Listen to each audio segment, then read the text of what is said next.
Olá pessoal, tudo bem com vocês? Nós iremos usar o livro de Cidadania, Moral e Ética, das páginas 28 a 33. Iremos refletir um pouco sobre ciências e tecnologia.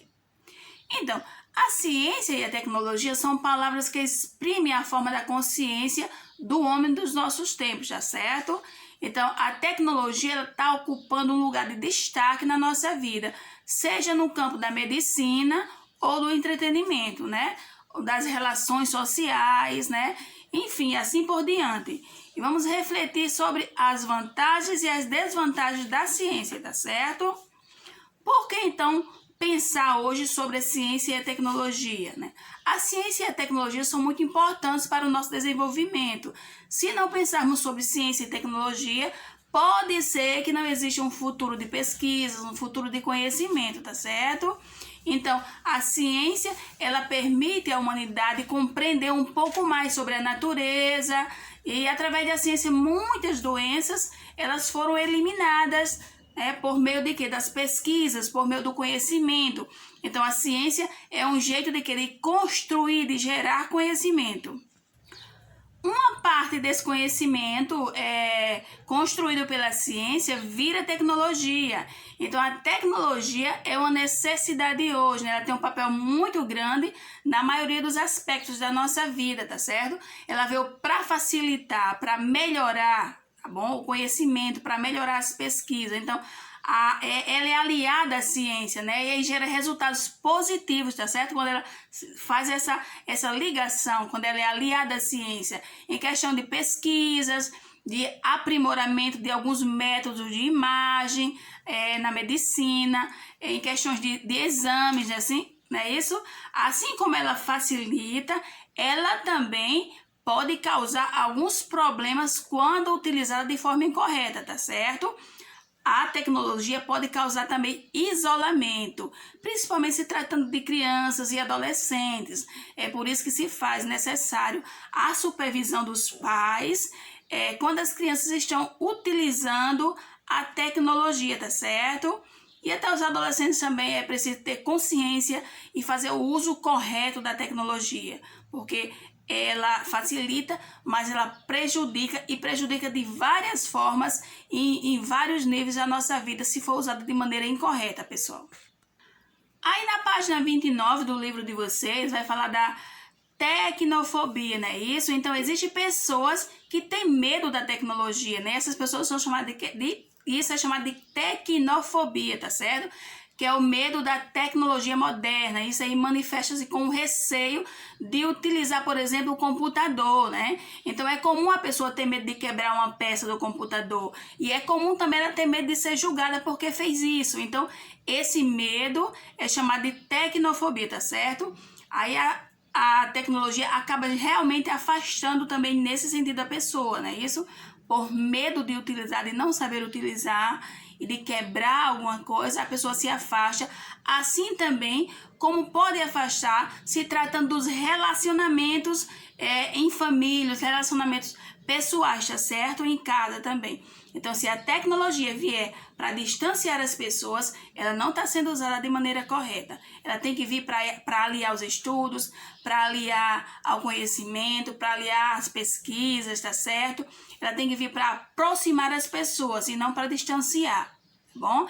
Ela aproxima muito se tratando de parentes que estão lá fora, lá em outras cidades, e você pode fazer uma chamada de vídeo e manter esse contato com a família. Mas estando dentro de casa, a sua família metade na sala e você no quarto trancado, utilizando a tecnologia, isso distancia, isso não faz bem para ninguém, tá certo? Não faz bem para a saúde mental, não faz bem para o relacionamento, tá certo?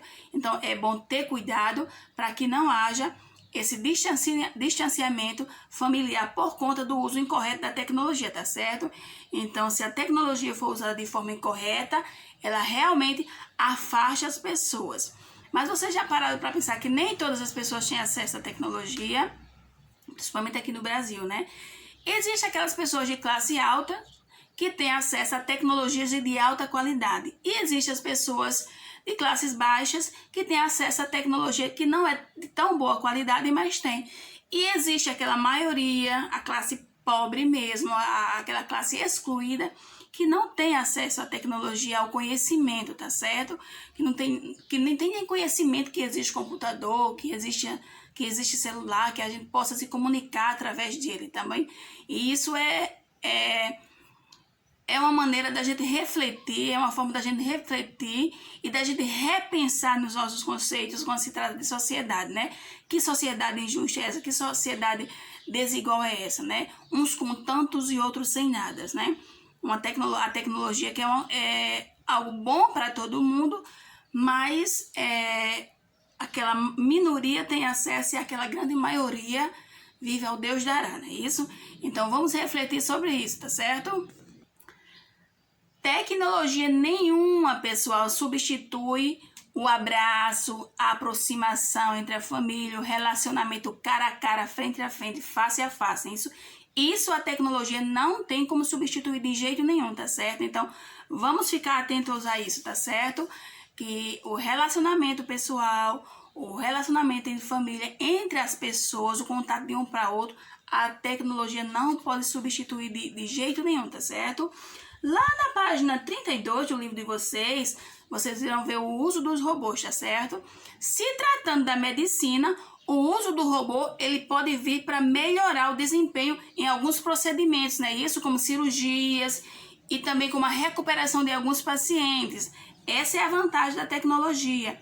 Mas se tratando de trabalho, o uso dos robôs vem aí entrando de forma desleal demais, tá certo? Algumas empresas, na página 29, 32, vocês irão ver isso, tá certo? Que nos Estados Unidos, algumas empresas estão substituindo os funcionários por robôs. Um exemplo está aqui numa lanchonete, tá certo? Então, eles alegam que o robô, eles são mais ágeis e o custo realmente é menor, porque pagar 2, 3, 4 funcionários por um trabalho que eles fazem, o robô faz 4 vezes mais rápido e não recebe nada por isso, né?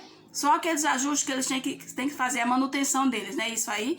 Então, eles alegam que os custos são menores e que o robô trabalha de uma forma mais ágil, são mais velozes na hora do trabalho, tá certo? Então, as pessoas não estão conseguindo lidar com isso. Então, esse relacionamento das pessoas e o robô não está sendo positivo, tá certo?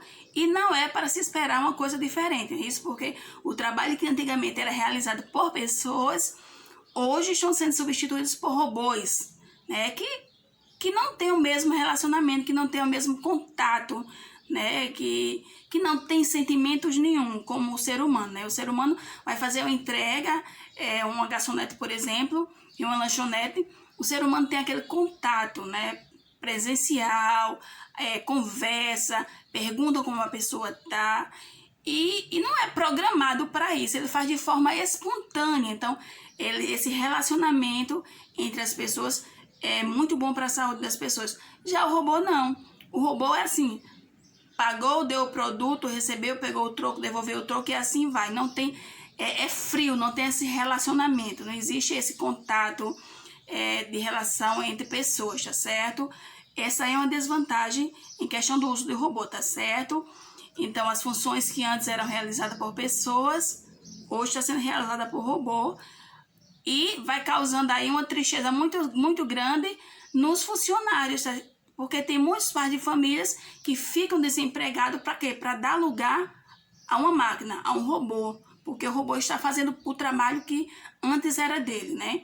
Então, é uma questão para se pensar mesmo em termos de sociedade, em termos de sobrevivência, né? Como vamos sobreviver futuramente se os robôs continuarem ocupando os espaços que antes eram das pessoas, tá certo? Então, respondo aí, pessoal, as atividades que estão aí nas páginas 32 e 33. Qualquer dúvida, vocês me procurem lá, pode perguntar lá no grupo, que eu estarei lá à disposição, tá certo? Então, fique com Deus e até a próxima aula.